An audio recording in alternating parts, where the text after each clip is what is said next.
هاي يا بنات، ازيكم؟ عاملين ايه؟ يا رب تكونوا بالف خير يا رب. بما اني انا مش برفض لكم اي طلب خالص، فانتوا 20,000 مره قلتوا لي فين فيديو المشتريات، بقالي كتير ما عملتوش. فشي ان قررت ان هي ما تحرمناش من الفيديوز دي، فبعتت لنا شويه حاجات، عشان كده قررت ان انا اوريها لكم، وخاصه هتساعدكم كتير في الفيديو اللي فات عن ازاي نلبس حجاب بطريقه شيك ومحترمه. ما تنسيش تعملي لايك كومنت سبسكرايب، وكمان شير الفيديو لو تقدري، وبرضه هسيب لكم ديسكاونت كود في الفيديو علشان ينزل لكم التخفيض كمان زياده 15% 15%. وكمان كل الحاجات اللي هوريها لكم هسيب لكم اللينكس بتاعتها تحت في الديسكريبشن بوكس، عشان لو حاجه عجبتكم فيها كليك عليها وشوفوها، وان شاء الله الحاجه تعجبكم. يلا بينا نبتدي الفيديو. من اهم الحاجات اللي كلمتكم عليها في الفيديو المحجبات وازاي نلبسه بطريقه كويسه كانت الجيب البليسيه، وعلشان كده قررت ان انا اطلب المره دي 2 مش واحده بس من شي ان، علشان اوريكم ازاي فعلا الجيب البليسيه بتفرق جدا في اللبس وبقى شكلها شيك. واوريكم كمان بديل ارخص. في فكره البديل الارخص اللي شي ان دايما بتعملها، كانوا اول حاجه بعتوها لي كانت السكيرت دي. السكيرت دي بليسيه قد ايه حلوه، قد ايه كسراتها مظبوطه، عشان البليسيه بالذات مش دايما كسراته بتبقى حلوه، دي حاجه خلي بالكم منها. انا شفت ناس بيبيعوا سكيرتس بليسيه او قماش او بيبيعوها از دريس، بس البليسيه بتاعهم بيبقى واسع او مش ضيق، او انا بحب دايما بفضل ان هو يبقى ضيق من فوق على واسع من تحت. دي شكلها شيك جدا جدا جدا. وعايزه اقول لكم ان برضو من حته ان مثلا زي ما قلت لكم في الفيديو اللي فات، استثمروا في حاجات بسعر ارخص، عشان دي منقطه مش ساده.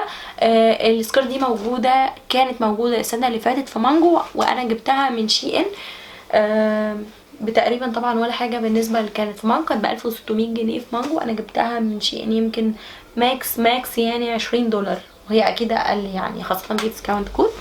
تاني حاجه ما حرمونيش من كرمهم بصراحه، ان هما كمان بعتولي السكيرت دي. السكيرت دي الجلد البليسيه، طبعا كل الناس لبستها السنه دي، كانت محجبه او مش محجبه، لانها فعلا من اشيك الحاجات اللي نزلت السنه دي. واكتر حاجه عجبتني فيها بصراحه ان الجلد، ان هي جلد بس مش الجلد التقيل الناشف ده، في جلد بيبقى مش حلو، لا بص حتى من جوه تحسيها زي قماشه، لكن هي من بره احساس الجلد. كانت شيك قوي قوي قوي السنه دي، ومن افضل الحاجات بصراحه اللي جات لي. وكالعاده برضو ان هي حاجه اسود وبيزك شيك قوي يعني، هي بس مش مكويه، لكن من اشيك الحاجات بجد اللي اتبعتت لي. انا كان حظي حلو جدا جدا في اخر حاجه بصراحه جابوها لي، كان الجاكيت ده. انا بحب الابيض جدا زي ما قلت لكم، بحسه من الحاجات اللي بتضفي الشياكه على اي حاجه في اللبس.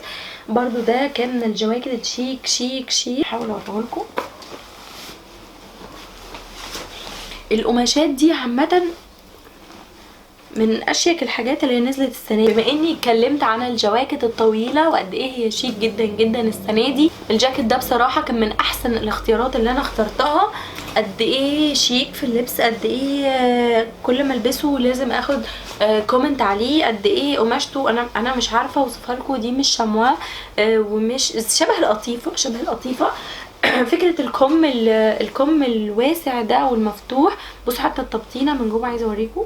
بصوا التبطينه من جوه، كل سنتي فيه، كل تفصيله فيه شيك وبسيط، وبياخد العين اول ما تخشي المكان. وبرده دي من الحاجات اللي انا بعتبرها لاوكيجن، لمناسبه، لكن مش كاجوال خالص، بس شيك شيك شيك، ويتلبس بالليل، ده بالذات بالليل بس.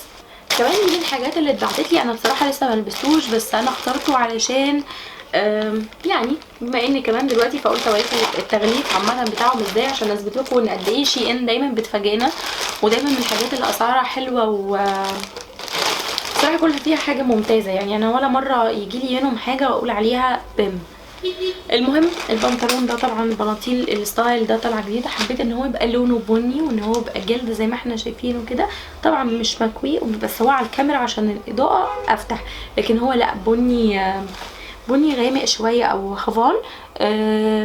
حلوه قوي قوي قوي مع مثلا بلوفر لونه ابيض او بيج لايت بيج، ومثلا على الجاكيت ده لان فيه خطوط بني.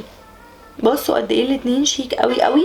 من الحاجات كمان اللي انا كنت اكسايتد بيها قوي، بس انا صراحه لسه ملحقتش البسها، كان الجاكيت ده فنفس طريقه تغليفه، اللي هو الشنطه اللي بتتفتح كده زي زبر. الله قماشته حلوه قوي والله، انا لسه حالا ماسكاه يعني. بس الجاكيت ده فعلا حسيته من اكتر الحاجات الشيك على بنطلون مثلا الجينز الواسع.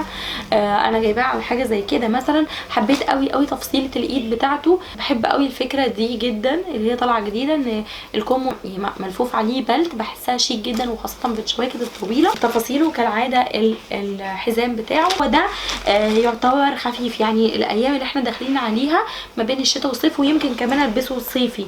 ومش تقيل خالص بصوا متبطن جوه ايه يعني ولا حاجه، بجد من الحاجات الشيك قوي وغالبا هيبقى صيفي كمان الجاكيت ده هو انا مش لاقيه بصراحه دلوقتي، بس فكره التايجر والحاجات اللي طالعه جديده شكله شيك قوي حباه جدا. قماشته زي الشاموا كده شيك ويونيك، وفي نفس الوقت طويل ومحترم، تلبسيه بكذا طريقه، ممكن تلبسيه على اسود كده، جربيه ده تحفه يعني. يمكن في الستايل بتاع الانيمال برنس وكده انا صراحه ما كنتش بحب غير السنيك برنس، بس انا حبيت ان انا اجرب حاجه زي دي لانه انا حسيت ان هو شيك، وهو فعلا في الحقيقه سو اليجنت. اخر حاجه معانا هو الفيست ده. الفيست ده من اشيك الحاجات اللي موجوده. انا شفت ناس كتير جدا السنه دي سيلرز بيبيعوه، وكالعاده هديكوا السورس بتاعه اللي هو شي ان. الفيست ده فعلا شيك وتقيل، مع انه كات بس تقيل قماشته صوف كده داخل في بعضه. من اشيك الحاجات اللي جات لي فيهم. لو حاجه كلاسيك ممكن يتلبس، لو حاجه كاجوال زي كده ممكن يتلبس. من اشيك الحاجات بصراحه اللي جات لي السنه دي. وانا عامه بحب الفيست الكات، بحسه دايما بيدي شياكه. وبكده يبقى خلصنا الفيديو بتاع شي ان المره دي، وثانك يو شي ان جدا على الحاجات اللي بعتوها. دايما ما بتخيبوش ظني. واخر نصيحه في الفيديو ده، وانتوا بتيجوا تشتروا الحاجه شوفوا المقاسات، شوفوا الريفيوز. كل مره بعمل لكم فيديو عن الحاجات اللي وصلت لي من شي ان، دايما بقول لكم شوفوا الريفيوز بتاعت الناس اهم حاجه، ودايما بتساعدني انا شخصيا لما باجي بشتري بشوف الريفيوز من الناس اللي اشترت قبل كده وكاتبه تعليقها، بعرف الحاجه دي قماشتها كويسه، شكلها غالي، شكلها رخيص، تستحق فلوس ما تستحقش فلوس، تعرفي المقاس. في حاجات مثلا نصيحه خدي سايز اكبر، في حاجات بيقولك لا خدي سايز اصغر عشان هي بتبقى اوفر سايز، في حاجات بيقولك اصلا ما تشتريهاش مش حلوه، في حاجات دايما بتلاقي عليها ريكومنديشن لا ممتازه خدوها يا بنات. فنصيحه مني بصوا للريفيوز، بصوا للسايز بتاع كل حاجه، كاتبين بالسنتي الكتف قد ايه، الوسط قد ايه، كل حاجه. فلو هتيجوا تشتروا اونلاين نصيحه ما تفوتوش ده ابدا، واشوفكم في فيديو تاني جديد. باي باي باي.